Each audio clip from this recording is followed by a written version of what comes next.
We simply cannot allow people to pour into the United States undetected, undocumented, unchecked. And complete the dang fence. This bill that we will sign today is not a revolutionary bill. Cast down your bucket where you are. We come from France. And I am, adamantly against illegal immigrants. They're coming in by the thousands, just unbelievable. A wall is an immorality. Who are you rooting for? Those masters of the universe are at it again. You maniac! You blew it up! Welcome to Parsing Immigration Policy, the podcast of the Center for Immigration Studies. My name is Mark Krikorian, Executive Director of the Center, and we're going to talk today about sanctuary cities.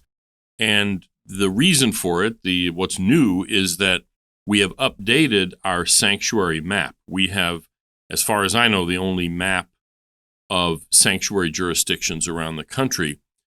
And we just did a big update of it. And we have on the line Jessica Vaughan, our Director of Policy Studies, who is the sort of impresario of the map and the keeper of the data. The actual person who puts the map together is our multi-talented producer of this very podcast, Bryan Griffith. But Jessica is the one who gets the information from ICE and from local jurisdictions and open sources and what have you to keep the map up to date. So Jessica, thanks for coming on the show. And I think the place to start is, what is a sanctuary jurisdiction? What does it mean to be a sanctuary jurisdiction? Because often this is muddied in the media to mean a jurisdiction where the police don't enforce immigration laws, as though local cops are walking down the street and stopping people and saying, hey, Paco, show us your green card, which is not the way it works. And so if you could first just give us a basic background, what does it mean to be a sanctuary jurisdiction? Sure, and that's a really good question. What we are tracking in our sanctuary map and list is those jurisdictions or locations that have a policy or an ordinance or a state law or a practice even that prevents ICE from getting custody of criminal aliens.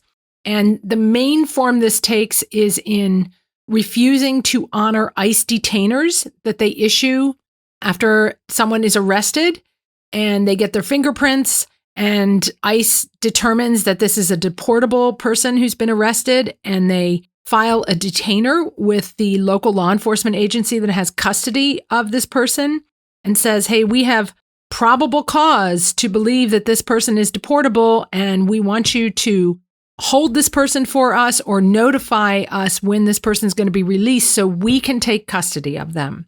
So that's right. The main form that this takes.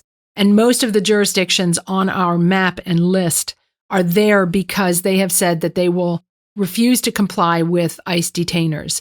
It can also take the form of just not allowing ICE officers into jails to interview inmates, or not complying with federal law, Section 8 U.S. Code 1373 and 1644.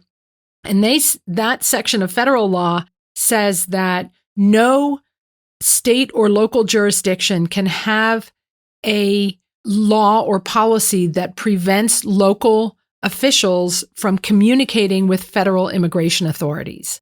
So a lot of people who are in favor of sanctuary policies are in favor of saying things like, that's something that's not really defined in federal law. But in fact, Section 1373 really does define what a sanctuary jurisdiction is. And we've made it a little bit more operational by basing it primarily on whether or not a jurisdiction honors detainers, because that's where the rubber meets the road in terms of local cooperation with ICE, is that, here is ICE saying, you have a criminal alien in your custody, and we have probable cause to believe that they're deportable, and we're issuing a warrant of arrest.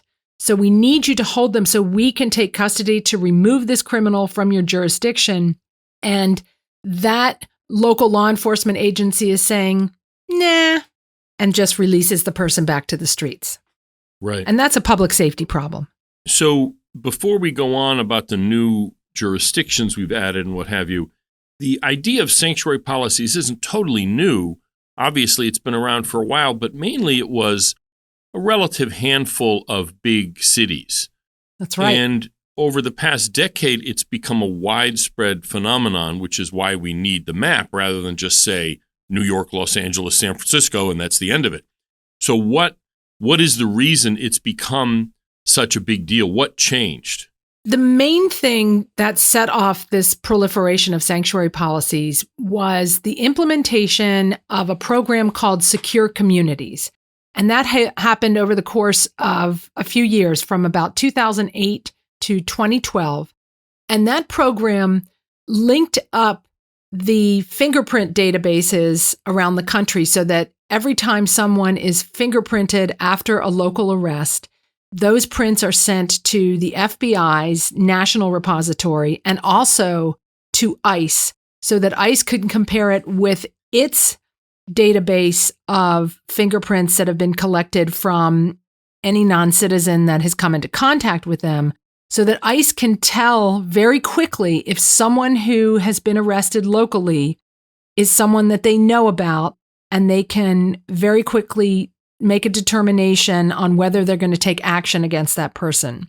Right. And just to clarify, though, the fingerprints of people who were arrested have been going to the FBI for a long time. It's that Secure Community program, which now not now, it's been a while, but that for the first time linked DHS as well as the FBI to get those fingerprints. And that's kind of what set off this sort of chain reaction of sanctuary jurisdictions. Is that a fair way to put it? Right, because the anti-enforcement interest groups were lobbying very hard to get the Obama administration to make the program voluntary. And law enforcement leaders within the Obama administration said, no, this is really important. You can't opt out of us sharing fingerprints with DHS to detect criminal aliens. And this was put into place because of some horrific cases of criminal aliens who had been arrested over and over again in different jurisdictions, and nobody was able to connect the dots. Right. And now we have a 21st century fingerprint sharing program, and it worked very well. If you remember, under the Obama administration, deportations of criminal aliens from the interior went up dramatically because of this program. In other words, because DHS actually knew that illegal alien criminals were being arrested, because before it just didn't know. Some guys arrested in Missouri, they have no idea. DHS has no clue. Now they do. Right. And local authorities often had no clue either. Right. Exactly. And, it's labor intensive to get that information from ICE. But so once this information sharing became institutionalized and the anti-enforcement groups failed to stop it, then they embarked on a campaign to try to get non-cooperation policies adopted on an individual basis around the whole country.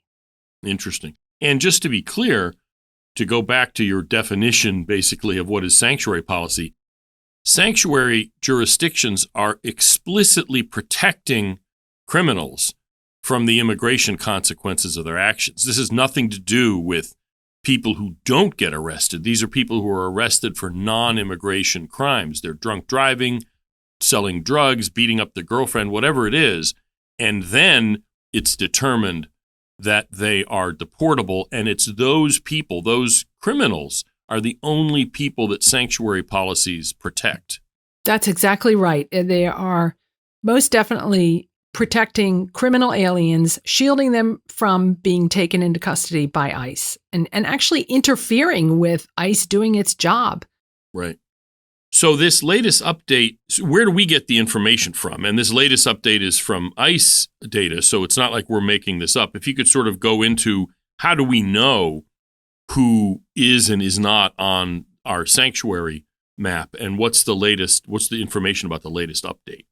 Well, our original map was based on a FOIA request to ICE that gave us access to a report that they had made on policies around the country. And this is ICE field offices reporting on policies in their local area of responsibility. And that was a unique report.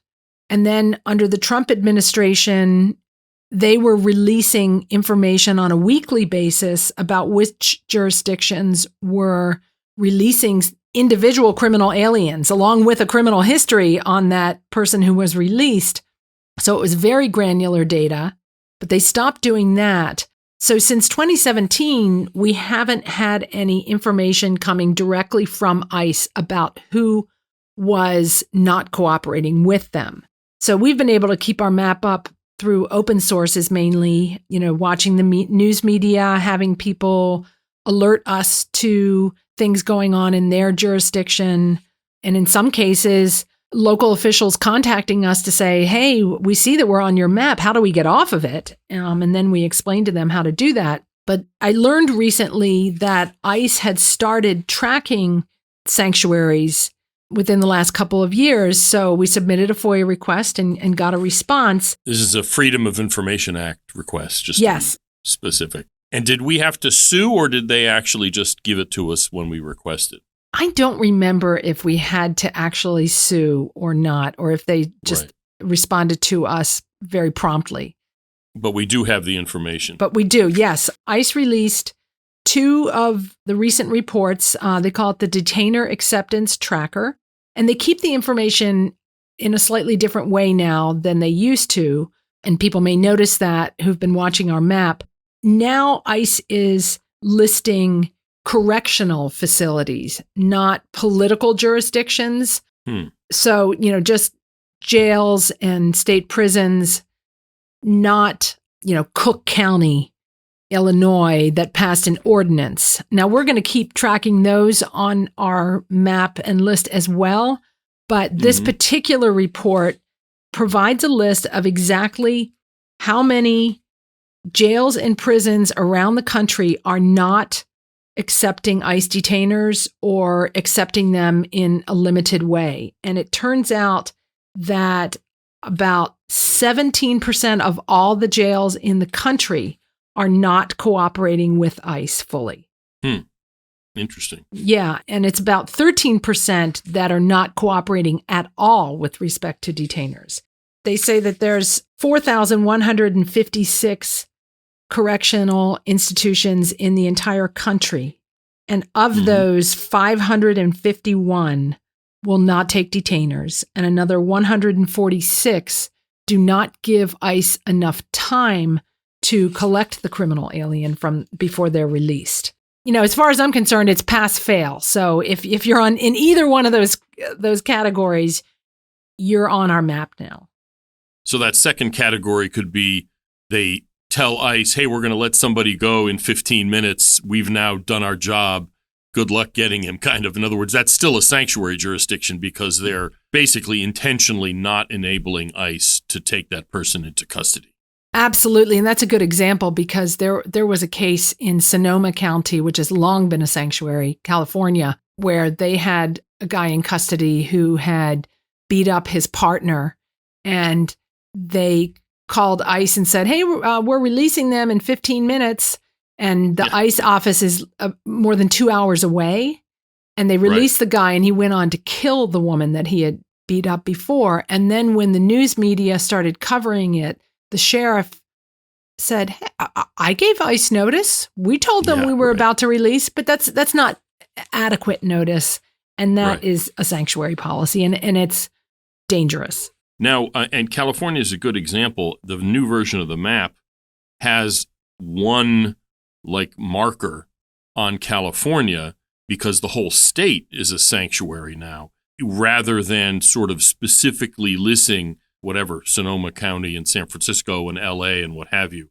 So what's the thinking behind that? Because there's some other places where you did that as well. Yes, it's just easier for people to understand.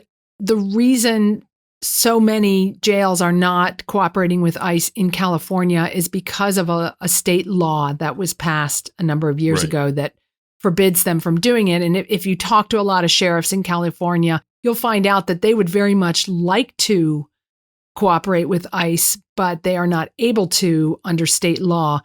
There are some places in California that have policies that are even stricter than the state law, like San Francisco and Santa Clara County, Sonoma County, and a few others. But we decided to simplify it and just say, California is a sanctuary state because of that state law. And that's true of some other states as well. Illinois, Massachusetts is on there because of a state Supreme Judicial Court ruling that forbids all the law enforcement agencies from honoring ICE detainers. North Dakota is on there now, newly listed. I was going to ask about that because it seems unusual. I mean, it's a deep red Republican state. It's got the governor there was, up for vice president, Doug Burgum. How is North Dakota now added to the sanctuary list? It's a good question. I was surprised too, but when we looked at ICE's report, we could see that there's not a single correctional institution in North Dakota that is cooperating with ICE. So they don't have a state law that I know of, but no one is cooperating with ICE in North Dakota. Interesting. But there are some states, and you note this in the blog post that we have up that accompanies, it's called Sanctuary Map Update, that has some of the details we're talking about here. You note that there are some states that do have anti-sanctuary laws that say none of the jurisdictions in this state, because all counties and cities are creations of the state government, and they can do this, they say none of them are allowed to have sanctuary policies, and yet in some of these states, they have sanctuaries anyway. So is there a problem with these anti-sanctuary laws, or what's the story there? Well, it's different in these different states. Anybody who looks at the map will see very quickly that there are no sanctuaries in Texas and Florida and Iowa and some other places that have passed anti-sanctuary laws. And there's about a dozen states that have done that. But again, I was surprised to see that in 6 states that have anti-sanctuary laws, ICE is saying that certain jails are not cooperating with them. Places like Charleston County in South Carolina, and a jurisdiction in Kansas, and 3 counties in Idaho, several in North Carolina. In some cases, it's because of weaknesses in the way the state law is written. Right. And I think that's the case in North Carolina, for example. But in other states seem to have very strongly written laws like Kansas and South Carolina. And so these counties are potentially now subject to public scrutiny, which would be a good thing, and potentially consequences to see if those policies can be reversed. And I would encourage anyone listening who lives in South Carolina, Indiana, Georgia, Idaho, Kansas, and North Carolina to examine these policies and question local officials about how they're complying with the state law. Right. So, kind of along that line, you referred to federal law that says that local jurisdictions can't prohibit their own officials, police officers or jail workers, from contacting DHS about criminal aliens. Why can't the feds just ban sanctuary cities? And what is the sanction for even that limited thing that you referred to? In other words, why are counties and cities and states able to get away with this? Well, that's a good question. And they already have banned certain kinds of sanctuary policies, as I said, in 1373. And some, like, for example, the North Dakota state law hews exactly to that language of the federal law. But that is not enough to make sure that all jails and other law enforcement agencies are cooperating with ICE. It's just we've got a 20th century anti-sanctuary language on the federal books with 21st century sanctuary goals here. So I think the federal law really needs to be updated. But one big issue is that it's important now for Congress to try to clarify that state and local law enforcement agencies actually have the authority to honor ICE detainers and cooperate with ICE. That would be helpful. And also clarify that ICE does not need to get a judge's order, in order to take custody for someone, in order for a state and local jail to hold a criminal for them. That's not the due process that Congress set up. Congress determined that, ICE can issue a warrant of arrest and a detainer, and that state and local law enforcement agencies should comply with that. Now, it's a request. It is not, there's nothing compelling them to do so. And under the 10th Amendment of the Constitution, which there's a provision that says that the federal government can't force state and local governments to use their resources on behalf of a federal activity.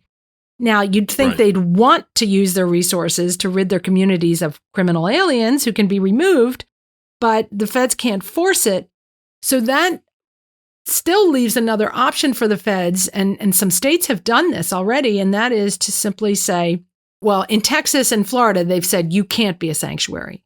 The federal government can't say that. What the feds can say is, you can keep your foolish sanctuary policies, but if you do, we are not going to provide you with federal assistance in the form of grants from the Department of Justice or reimbursement for holding criminal aliens under the certain funding program that exists. So you're going to lose out on millions of dollars in federal aid if you refuse to cooperate with ICE. And that's a pretty powerful incentive. The Trump administration tried to do that and did that. And we saw a number of big sanctuary jurisdictions reverse their policies in order to preserve that stream of federal funding. Miami-Dade County in Florida is the best example of that. Mm-hmm. But some other jurisdictions, I remember at the time, said, we'll just give up the money rather than, because it's not like all federal funding.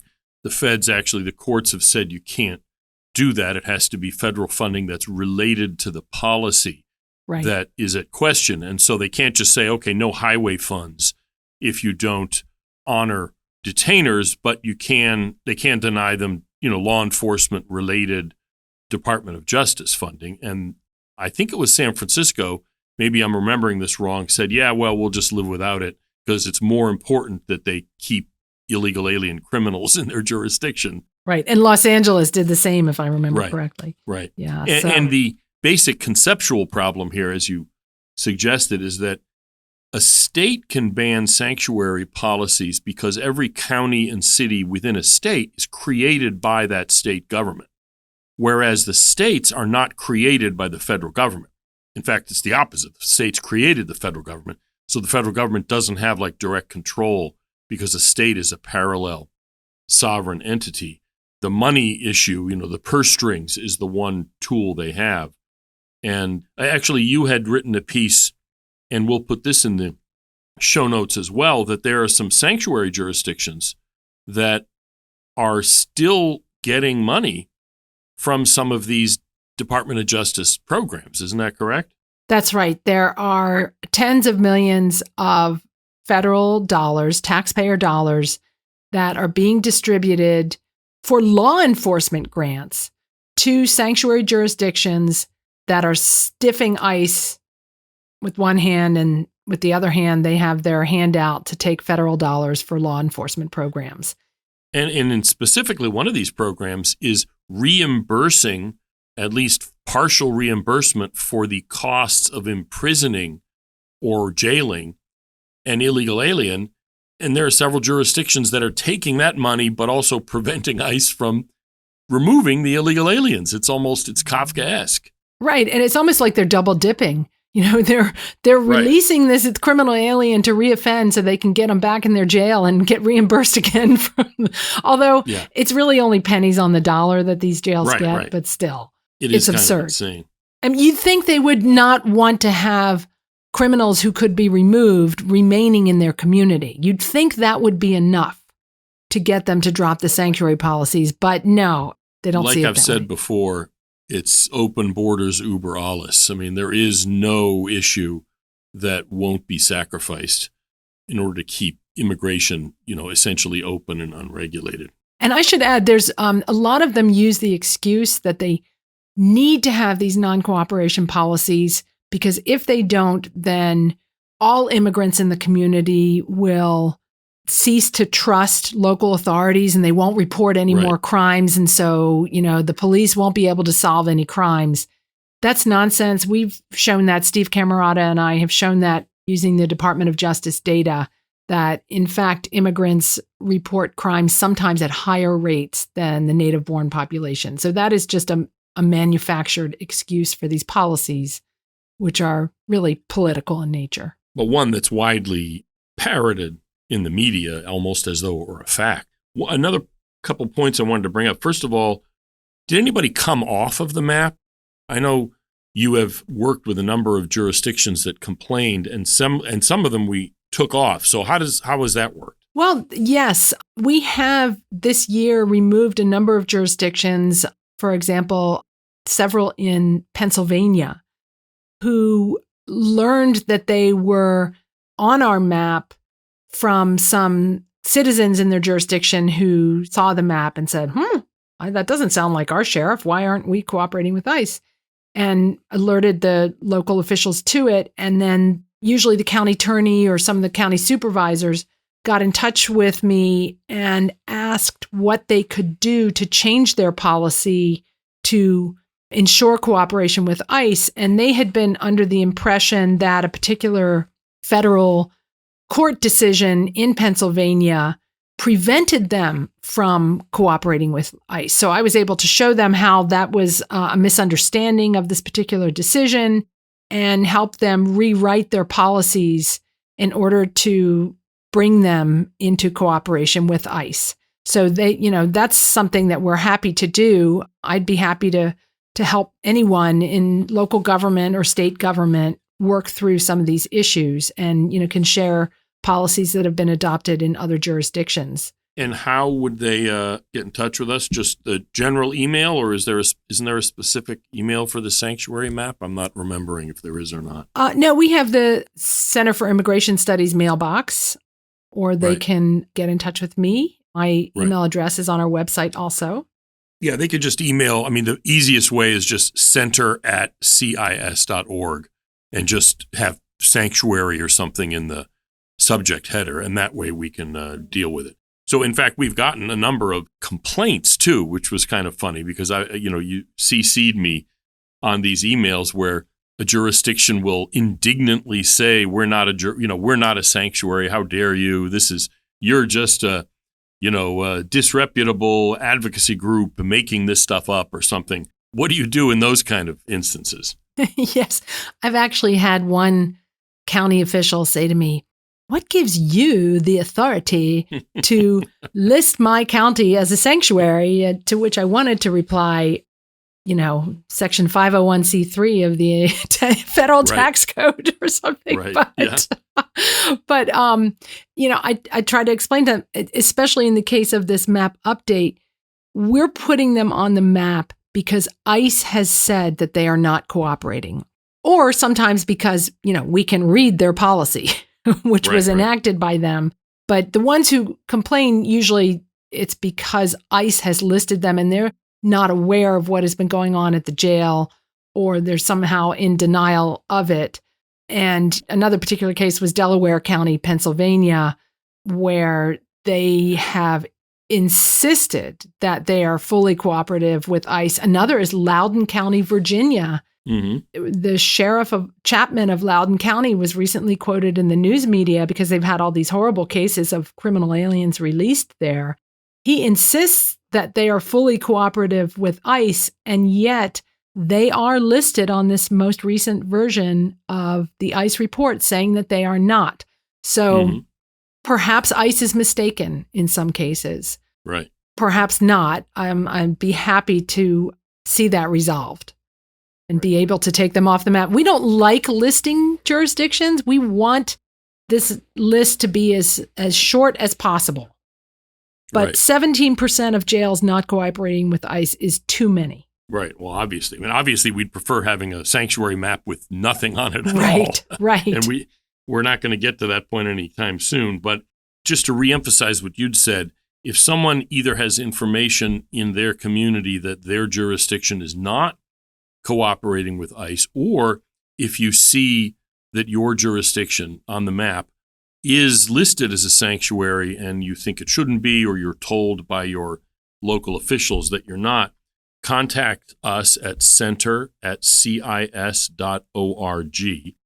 and we read all emails that are, non-abusive emails, informative emails, and we always follow up because it could well be, like you said, that the policy has changed in your jurisdiction and they should come off, and in which case we remove jurisdiction. But it also could be the local officials are either lying to their constituents or sincerely think that they've got their bases covered, and yet the activists have kind of weaseled a way around it, and they are in fact not cooperating. Right. But first click on the point on the map, because there will be some information there that explains why each location is listed as a sanctuary. Right. Yeah, I was going to make that point, is that, there are little colored icons for each jurisdiction, cities, states, counties.